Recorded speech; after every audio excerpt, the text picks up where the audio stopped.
to the GCSE and A-level music support session, looking at assessments in 2021. Just to run through a few things first of all. So the first thing that I need to do is just to make sure that everyone can hear me. So in your icon bar, you should have a raise hand. So if you can click on that now, if you can hear me, just to make sure that all the audio is working. Just give people a couple of minutes to do that.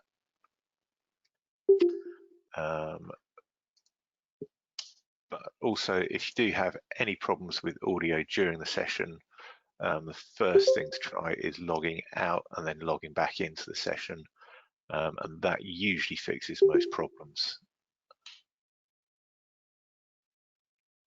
You might get a few bleeps here and there just at the beginning as people are arriving into the session.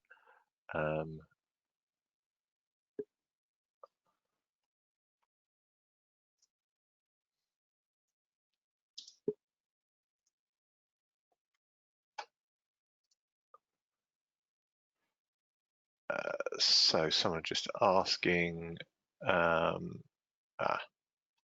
okay, if you're on the phone, as someone has asked, you probably don't have the raise hand option in there, but I am assuming that you can hear me okay then, so that's fine. What I'll do now is I'm just going to lower all the hands, and then we'll just carry on with the session. So just to let everyone know that the session is being recorded as well. So I'll make a recording and the slides available on the Pearson Music community pages in a few days' time. There's a link to the community page at the end of these slides as well. You can download the slides from the materials section on the app here as well. So if you need to get to those, you can as well. Okay, so first of all, thank you for finding the time to attend this session. Totally understand that many people will be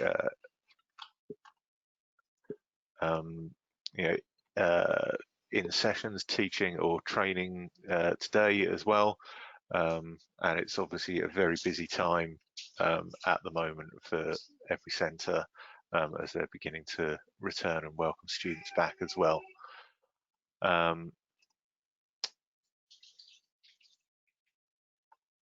Someone's just having problems seeing things. Hopefully you should be able to see the presentation now. There should be a screen appearing with that, so hopefully that's fixed things. Okay,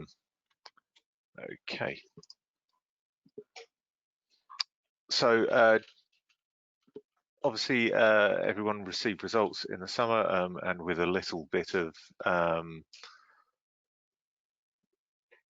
sort of discussions and changes, it was decided that students would receive their centre assessment grades for GCSEs and A-levels.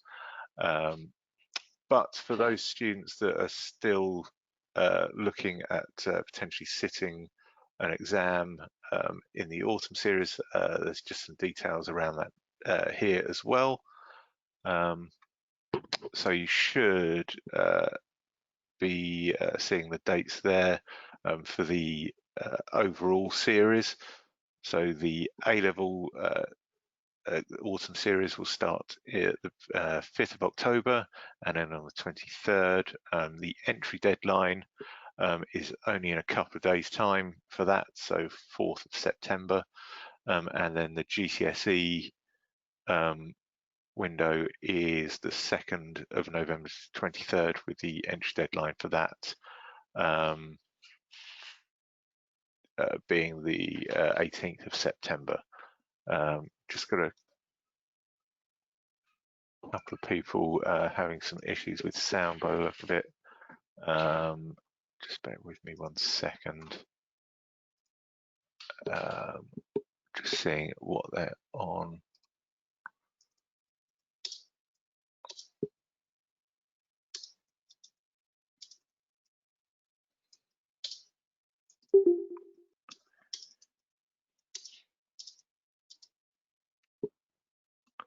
So hopefully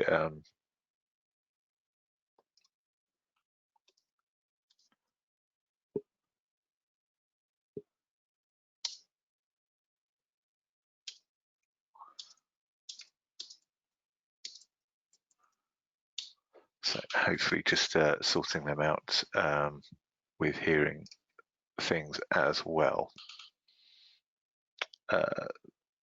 Okay, just have to carry on, and hopefully that will get sorted out for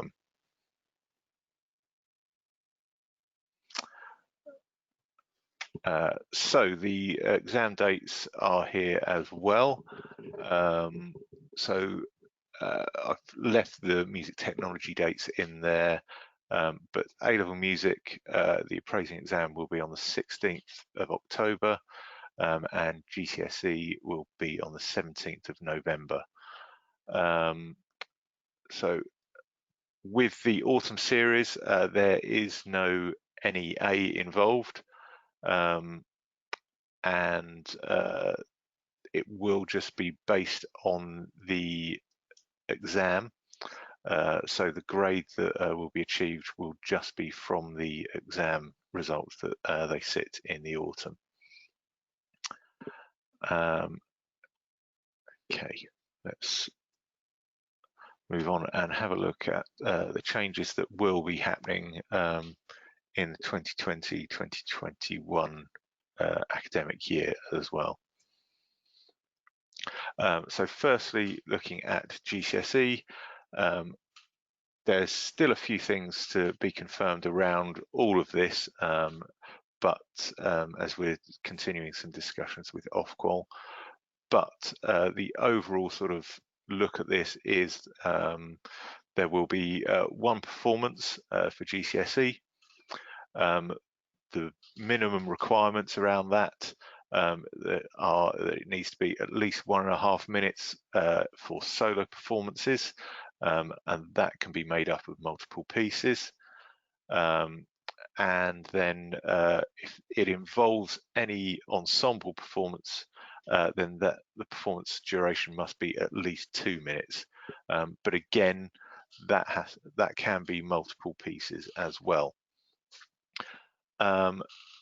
It should be noted that there's no requirement to complete an ensemble performance this year as well for GCSE, but if you can manage that in your centre, then you can do that and allow candidates to perform as an ensemble. But obviously, if that's not possible in your centre, there is the approach of having just solo performances for your candidates. We will be continuing to have this component internally marked, so by the teacher assessor, and then externally moderated.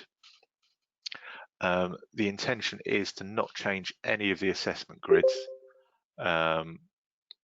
and that would be marked out of 30. So you use the same assessment grids to mark out of 24. You would still use the scaling grids to give it a mark out of 30, and then that would be moderated. So as I said, no change to the assessment grids in that way, and we will be issuing new PAS forms to reflect the changes in the requirement for this component as well. Just having a look at some questions coming in. Ensemble, how many minutes performing as an independent line in an ensemble? So if it is considered as an ensemble performance, then it has to be at least 2 minutes in duration. And then does the solo piece have to be accompanied? So it can be a solo piece with just a single performer, depending on the context of that performance. And it could be that you're using a backing track or an accompanist with those solo performances as well. Someone's asked when the PAS forms will be ready. That's a good question. Don't have a date set for that as yet. We are looking at a system that might be available for marks to be entered and things like that as well, which would be based, which will generate the PAS forms for you, which may be based on like an Excel type format as well.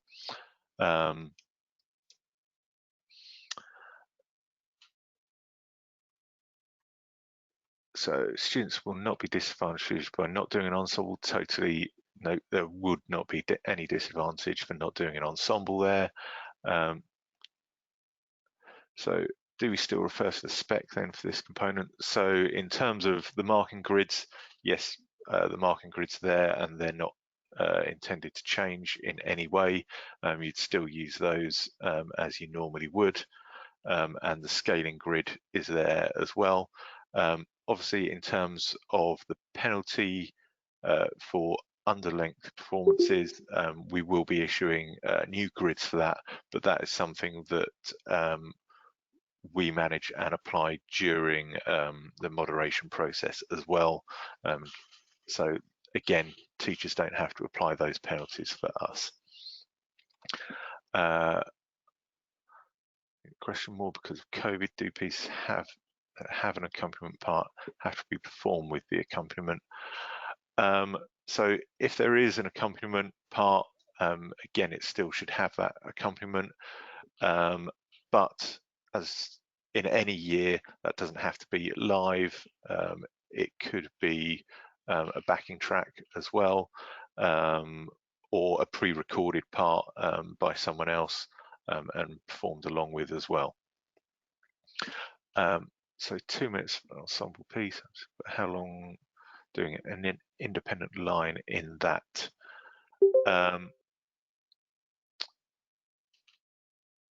So in terms of that, I am kind of understanding what you're saying is if you're performing in an ensemble but a solo part,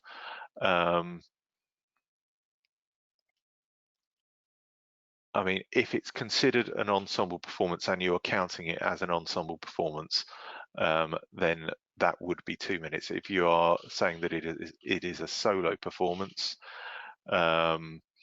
then that would be the 1.5 minutes. It is just essentially making that clarification between the two on there. And I think in that, we are looking for solo performances would generally be an individual with a single accompaniment or a backing track. And then ensemble performances are most likely to have more musicians playing live in that.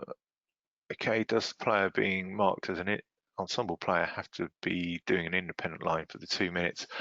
So the definition of an ensemble performance and the way we look at it hasn't changed. So the ensemble performance needs to be at least 2 minutes, but that may be the case that the person being assessed doesn't play for that entire time, but they would play for a significant amount of that time.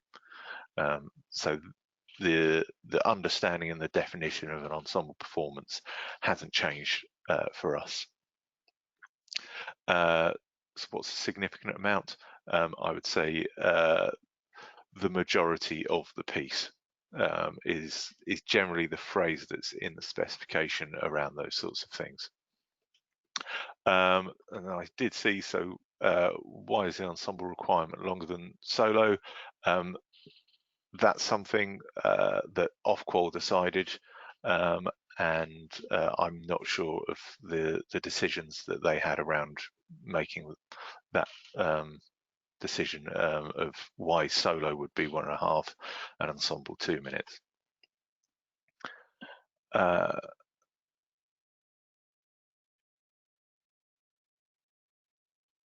So yeah, my understanding here is that if you are playing solo pieces, then you need to perform for 1.5 plus minutes. If you include an ensemble, then it means a solo and an ensemble that total at least 2 minutes, correct? So if the performance is including multiple pieces and one of those is an ensemble, and one is a solo, then it would have to be at least 2 minutes in duration. If it's solely ensemble, again, it would have to be 2 minutes in duration, but if it's solely solo performance, then it would be 1.5 minutes at least. Okay. Moving on to have a look at composing. So component 2, again, there was a reduction from Ofqual in terms of the amount and number of composition. So that's coming down to 1 composition. Again, that has to be at least 2 minutes in duration. And we have taken the decision to not release the briefs that we would normally release on the 1st of September for assessment in 2021, and that each candidate will complete a free composition. So that would be their 1 composition for us. And again, it will be internally marked and externally moderated as usual. The component will be marked out of 30. So again, no change to the assessment grids there, and you'll continue to use the same assessment grids as you normally would for the 1 composition. And there will be a change to the CAS form to reflect the changes in the requirement there. So will the mark of 30 be scaled up? So we will adjust the scaling of the performing and composing component to reflect the changes in marks, and that will be done during awarding and when we're dealing with the marks. So we will, those components will be scaled to get the correct percentage for the qualification. Okay.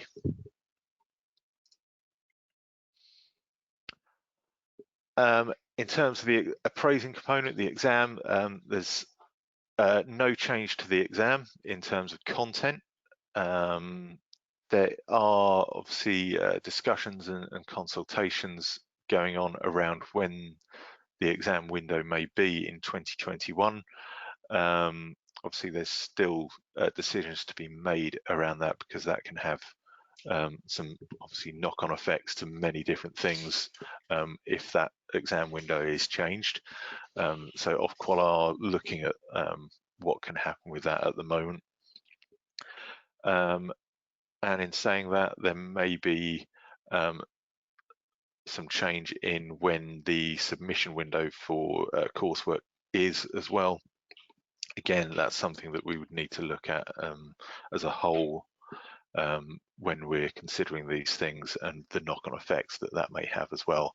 But for now, consider that as staying as the 15th of May for us. As I said at the beginning of the session for GCSE, we're still waiting to confirm some of the aspects of our approach to these requirements with Ofqual. And as soon as we can, we will update centres with this detail. But generally, the approach is fitting with the requirements set by Ofqual earlier in the summer. The main sorts of changes that we're still waiting to confirm around some of the admin side of things and how some of those things can be managed when we start to consider what may happen to centres throughout the year, if there's things like local lockdowns or year groups are sent home at particular points and things like that. So we're looking at some of the ways that we manage that and how centres can still access and continue with some of these assessments as well.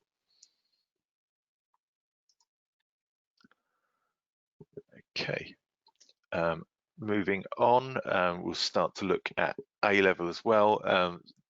Very similar approach to A-level to GCSE as well. There were reductions in time and number of pieces in a lot of cases, particularly for composing. But looking at component 1, performing for A-level, that has always been just a one single performance, continuous recording.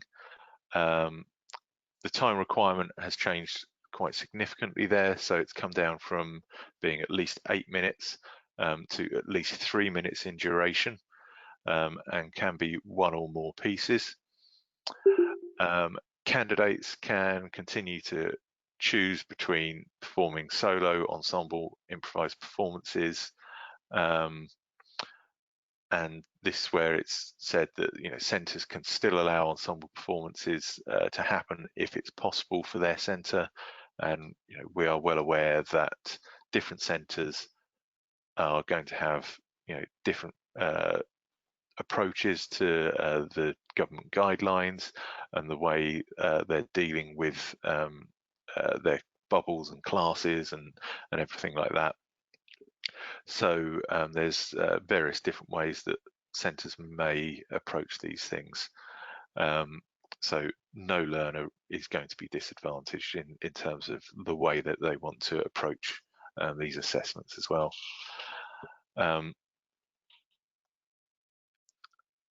We'll continue to externally assess A-level performing.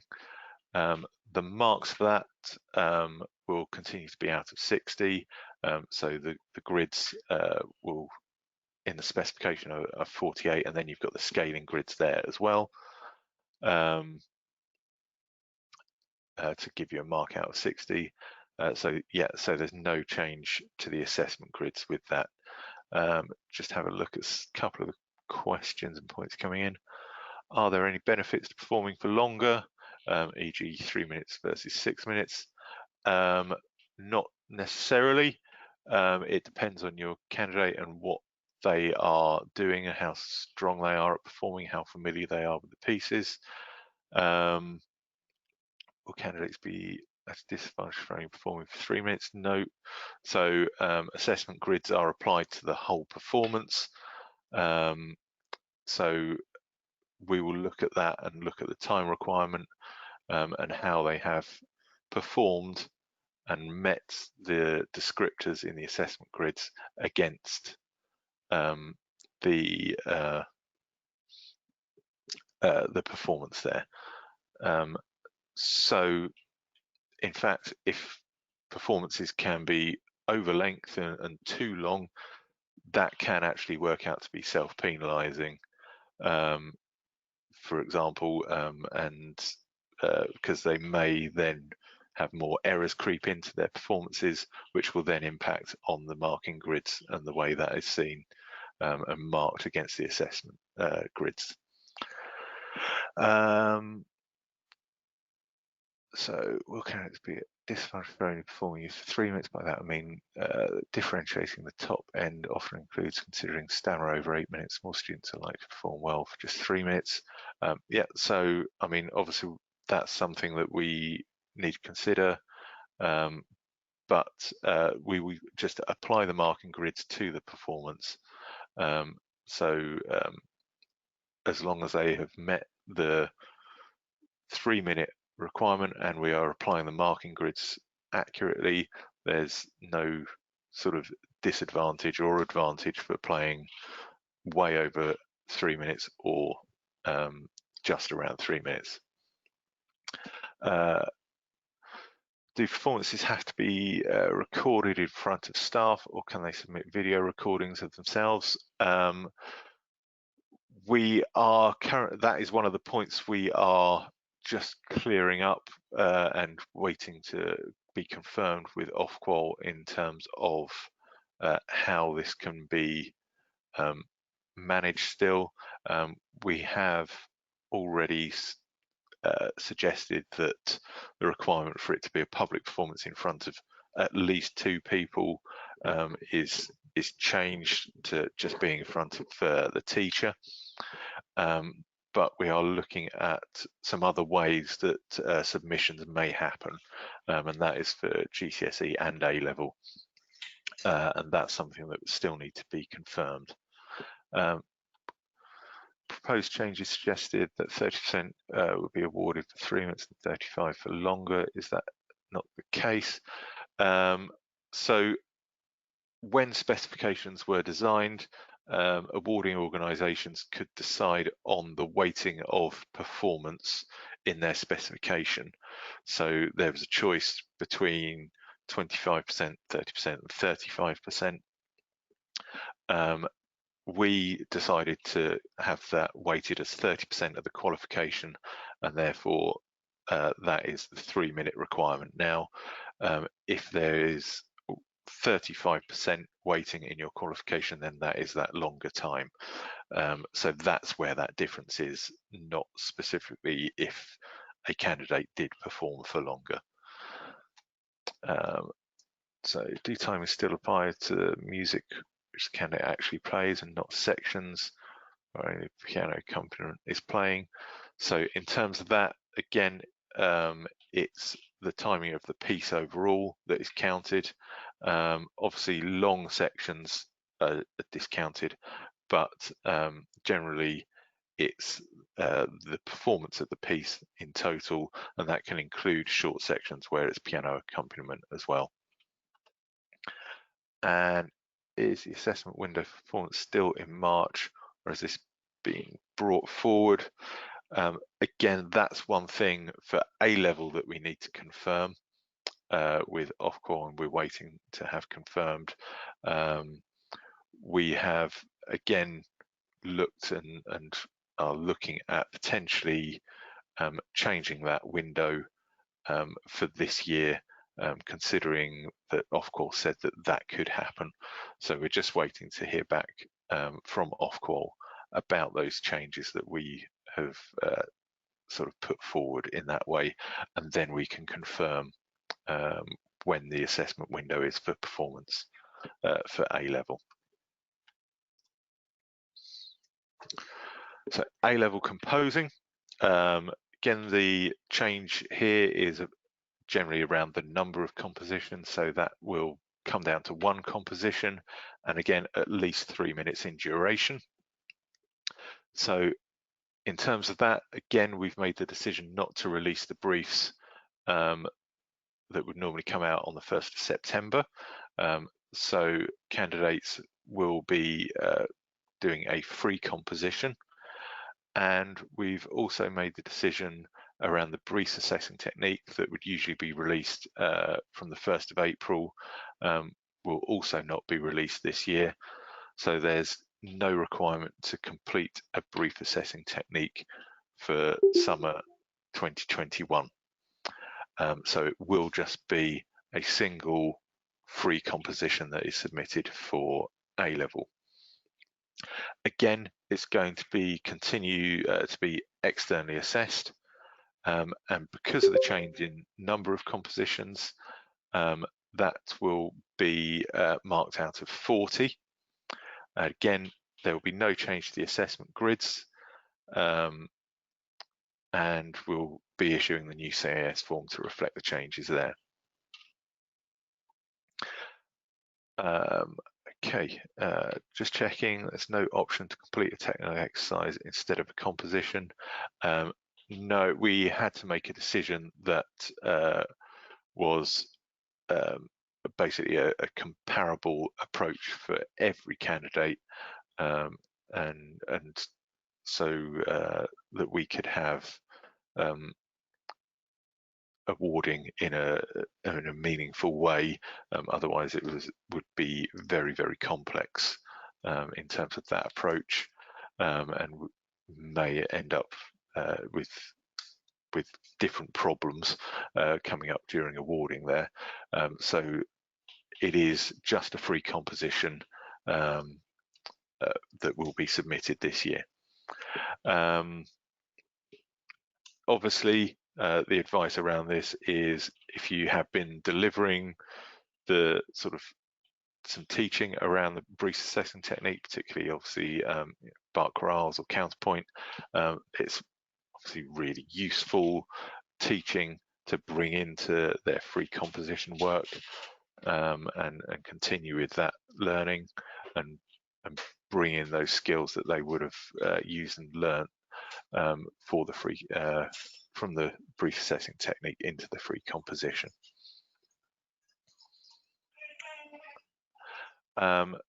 Then looking at the appraising component, again, at this point, there's no change to the exam. Again, there's potential of looking to change the exam windows, and Ofqual will make a decision on that and around that. And as I've said at various different points, we're still waiting to confirm some of the aspects of our approach around these requirements, and we'll update centres as soon as possible with this as well. So at this point, I know people have asked questions along the way, but it's obviously there's a chance for you to ask any questions at this point as well. So there's just one come in there. When do you anticipate hearing from Ofqual to finalise the specifications? It should be this week that we hear back, and hopefully be able to get the message out to you this week as well. It is obviously the submissions they're getting from awarding organisations is their top priority at the moment, to be able to look at those and feedback, and hopefully the changes that we suggested will be able to go through, and we will then be able to communicate that with you.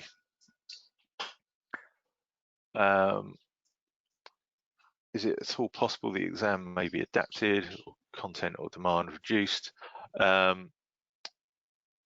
In terms of what Ofqual have said, in terms of that, there is no intention to remove content from exams, and for them to continue as much and closely as possible to normal.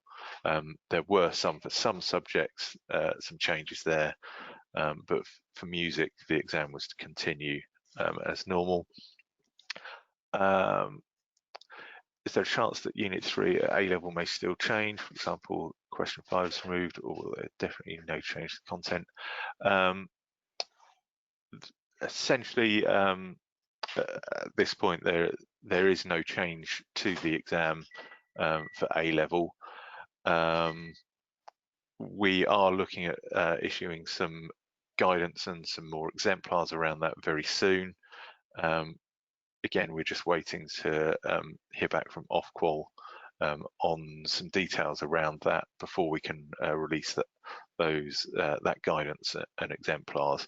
And again, we should be hearing back about that any day. So we should be able to release all this information quite soon. Okay, will those who sit GCSE this autumn have a lower set of grade boundaries to account for the lost teaching time?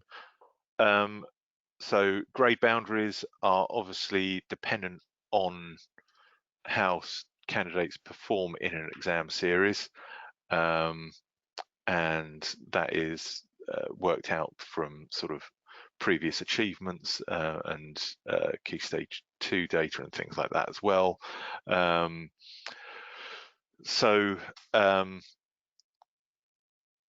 the grade boundaries may well be different for the autumn series and how they look, but obviously no one knows what those grade boundaries will look like until those assessments have gone through. What about 2022? That's a really good question. There is no sort of talk at the moment coming from Ofqual around 2022 assessments. At this point, I think it's assuming that things will, for them, when it comes to the assessment in 2022, be back to normal. But that may well change as we move throughout this year, and things may change for that cohort. But at this point, it's essentially planning to be back to normal for them. And I know you have said there will be no change for Unit 3. Does that include the notion of possibly having a question of each area of study in question 6?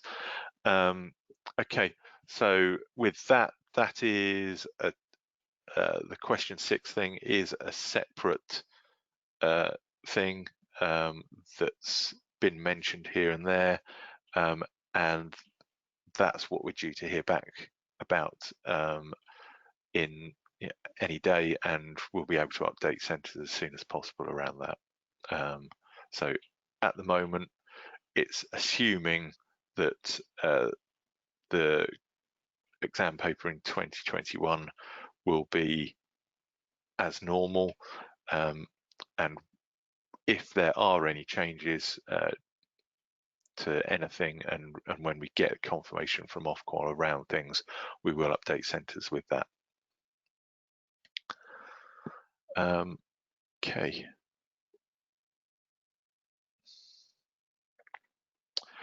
And will there be special consideration for any students who have to miss period of learning due to COVID? Obviously, there is the normal special considerations route still open this year for any candidates that are impacted by situations or illnesses or that are out of their control. So when it comes to that sort of situation, it is a case-by-case basis, and you can apply for special consideration for any student and candidate that's due to sit any assessments and they've been impacted by a certain situation, and that would be looked at. Okay. If there are no more questions coming in, I'll just say thank you very much for your time. We'll get a little bit of time back. It's not lasted the full hour as I was potentially expecting when I organised the event. But I hope you found it useful and it's clarified a few things in terms of moving forward for this academic year for you. On this slide, there's just my Twitter address there. There's a link to the Pearson customer support portal where you can submit your questions for email or have a live chat. There's a sign up for my updates that come out regularly. They can also be found on the website. And there's also a link to the Pearson Music community pages where I'll post the recording of this session and also the slides from this session as well. Okay, so thank you very much, and I'll stop the recording now, and I hope you all have a good day.